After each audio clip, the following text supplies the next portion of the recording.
Hi, I'm Shawn, I'm Rhonda. and we're excited to be with you today to talk about some things in God's Word that are showing us how that we can improve our marriage relationship. So let's look at Proverbs 11:14, where no counsel is, the people fall, but in the multitude of counselors there is safety. That's good because when we look at it within the marriage, we should receive advice, steerage, guidance, a plan from our spouse. And we should be looking for that because, after all, God put us together and we both have a contribution to what's going on. And he's saying that there would be a falling, which obviously is negative, Right? without that input from your spouse. So many Yeah. times, we take on the effect of the role of silencing my spouse. I don't want to hear what they Yeah. have to contribute, and that's the wrong way to look at that. I think of sharing of power when I think of this.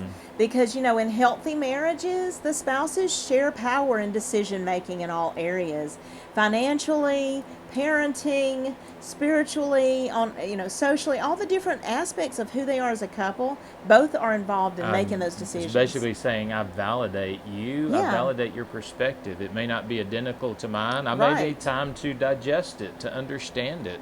We should seek that counsel. If our spouse presents there's something that we need to discuss to get on the same page, we should welcome that. That's kind of what this verse is showing. Right, and there may need to be a compromise in there to be able to come together. And when it says, but in the multitude of counselors, there is safety, the multitude of counselors is to advise, deliberate, resolve, take advice, consult, devise. You may have to That's consult rich. with your spouse Yeah, about deliberate. Yeah, And resolve. So we need to come to resolution and conclusion together, something that is joint.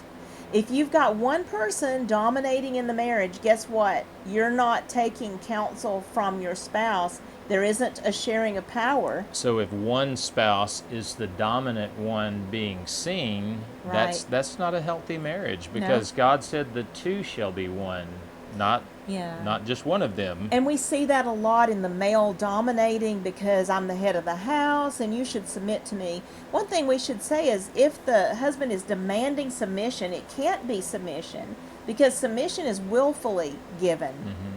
And so it is never demanded and the result of a demand. That would not be submission. I think at the root of some of those demands for dominance is actually a insecurity.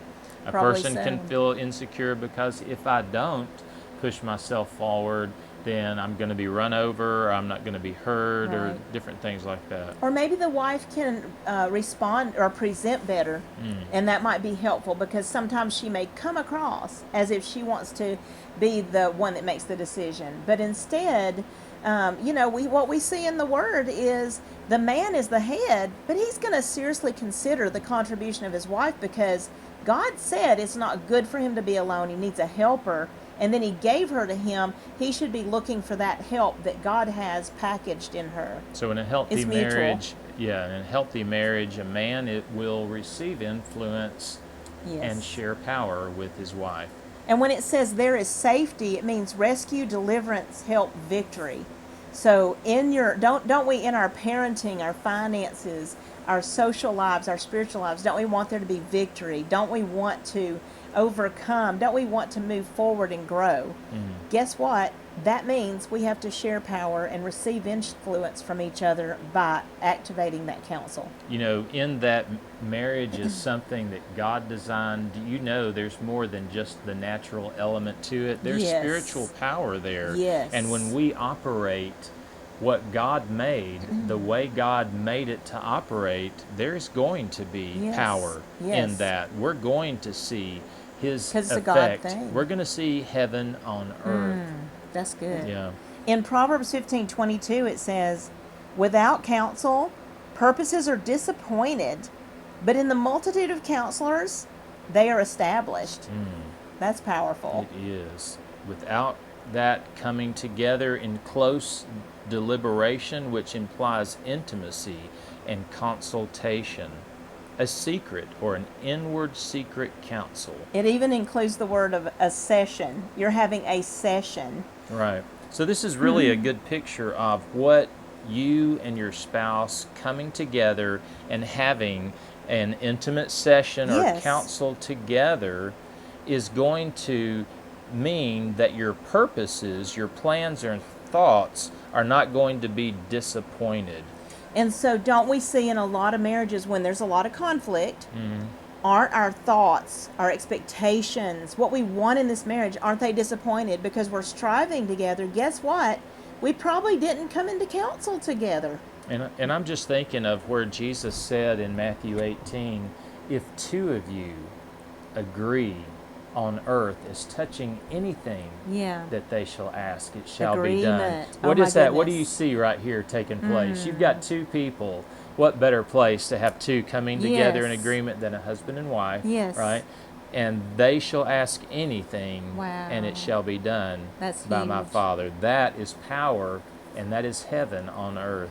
And when we see that without counsel, without this coming together in close deliberation in a session to consult with each other intimately, we're going to be disappointed. It's going to break up, be frustrated. Defeated, Cast dissolved, divided, come to naught. Wow.